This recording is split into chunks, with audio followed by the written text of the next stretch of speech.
এখনো সেই ধেনু কুলে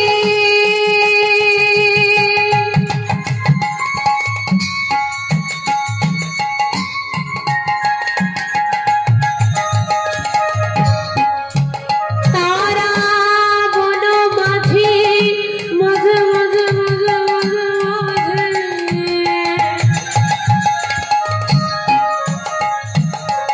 বন মাঝে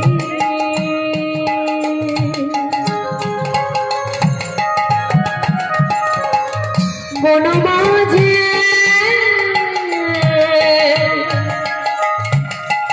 বন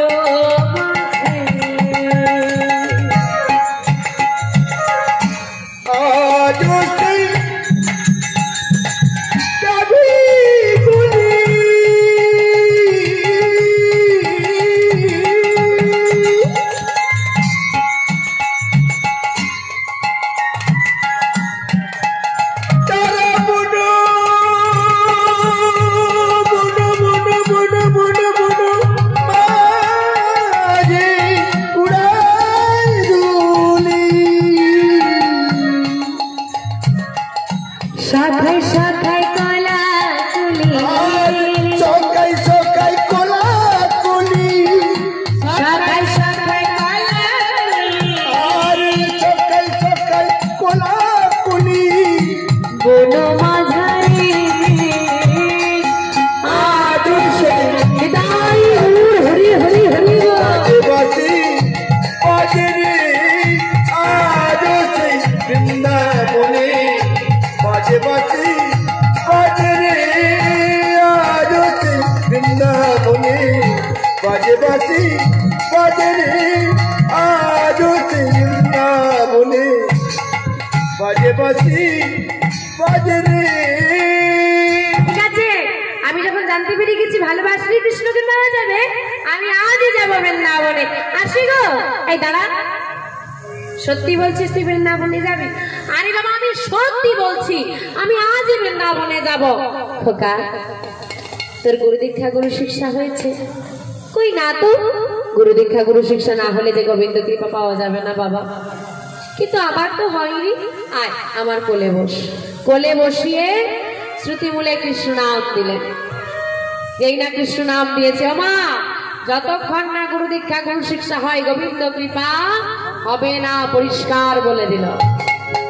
গুরুদেবের চরণে প্রণাম করে ফিরে এলো বিহারী ঘরে ঘরে ফিরে এসে মাকে সব বলেছে যার ঘরের গাভী তাকে ফেরত দিয়ে দিয়েছে মা তোমার ঘরে আমি আর কাজ করব না এইবার ঘরে ফিরে এসে মাকে বলছে মা এবার বিদায় দাও কেন কোথায় যাবি তুই আমি বৃন্দাবনে যাব মা ছেলেকে জড়িয়ে ধরে বলে ওরে খোকা জানিস না তুই বৃন্দাবন কত দূর বৃন্দাবন যেতে হলে কত কষ্ট হয় তুই জানিস না তুই কৃষ্ণ সেবায় যাবি আমি তোকে বাধা দেব না কারণ গোবিন্দ সেবায় কখনো বাধা দিতে নেই কিন্তু আমি তোকে এতটুকু বলবো যে এখন নয় একটু বড় হয়ে যা তারপর যাবি আমা আমরা বলি এই বয়সে কি হরিনাম করব একটু বুড়ো হই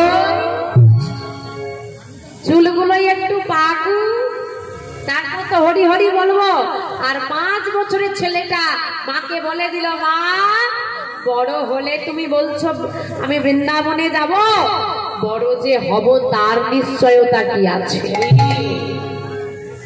আজ আছি কাল নেই নিঃশ্বাসকে কখনো বিশ্বাস করতে নেই তুমি যে বৃদ্ধ হবে তার কোনো গ্যারেন্টি নেই ভেবে বসে আছো 70 পেরোলে হরি বলো গুরু দীক্ষা নেব তুলসীর মালা পরবো 50 টিকবে নাকি মানে সন্দেহ আছে 70 তো অনেক দূরে থাকবে হরি বল মা অপেক্ষা নয় আজ আছি এখন আছি এখনই নাম করতে হবে কারণ গোবিন্দ তোমাকে বলে দেয়নি কতদিন তুমি বাঁচবে মাকে নয়ন জলে ভাসিয়ে দিয়ে ছেলেটা মায়ের চরণে প্রণাম করে বলছে মা তুমি কেঁদো না মা কেঁদো না একবার যদি আমি কৃষ্ণের বন্ধু হতে পারি না আমাদের সব অভাব মিটে যাবে। আমার কৃষ্ণের বন্ধু হলে অভাব মিটে যাবে। তোমাদের অভাব আছে? অভাব আছে? আমার অভাব আছে? অভাব নেই তো? বাবাদের অভাব আছে? বাবা অভাব আছে? বাবাদের একটু অভাব আছে। যতই লাখ টাকা ইনকাম করুক তবুও চা দোকানে যাওয়ার সময় বলতে হবে কি গো 10 টাকা দেবে নাকি? ক্যাশ বাক্সের চাবি যে অন্য লোকের হাতে। ভাব আমাদের সবার অভাব আছে, সবার, প্রত্যেকে। অভাবটা কোথায়? অভাব। অভাব গোবিন্দের প্রতি ভাবের বড় অভাব। নেতাই গৌর হরি হরি হরি। গো খাওয়া দাওয়ার উন্নতি হয়েছে ওমা। যখন আরো আগে 10-20 বছর আগে এত ভালো মন্দ খাওয়া দাওয়া হতো, এখন আর্থিক উন্নতি হয়েছে, খাওয়া দাওয়ার ভালো হয়েছে, ঘর বাড়ি ভালো হয়েছে, পোশাক আশাক ভালো হয়েছে, সবকিছুর উন্নতি হয়েছে। জগন্নাথের প্রসাদ নকুন্দানার উন্নতি আর হলো না, বরং অবনতি হচ্ছে। ঘরের সব দিকের উন্নতি হয়ে গেছে। ও মা 5তলা বাড়ি করলে আগে তুলসী মন্দির নেই, যে বলে মন্দিরটা করব, এখন একটু হাত টানাটানি চলছে তাই বাকি রেখেছি। ওইখানেই অভাব ঢুকে গেল। সব হবে, সব দিকে উন্নতি হবে, জগন্নাথের প্রসাদ নকুন্দানার উন্নতি হবে না। ওইখানেই আমাদের অভাব। অভাব গোবিন্দের প্রতি ভালোবাসার অভাব রয়ে গেছে। তাই বলছে কৃষ্ণের বন্ধু হতে পারলে সব অভাব চলে যাবে।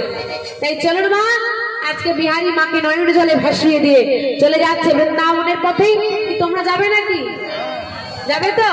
সবাই মিলে বৃন্দাবনে যাবে তো? তা একটু উলুধ্বনি হোক দেখি, উলুধ্বনি উলুধ্বনি তাও দুটো উঠুন। গোঠি রাধা বলে দে না,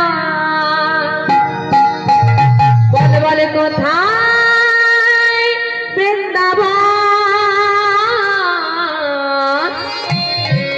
শ্যামকুণ্ড রাধাকুণ্ড গিরি গোবর্ধন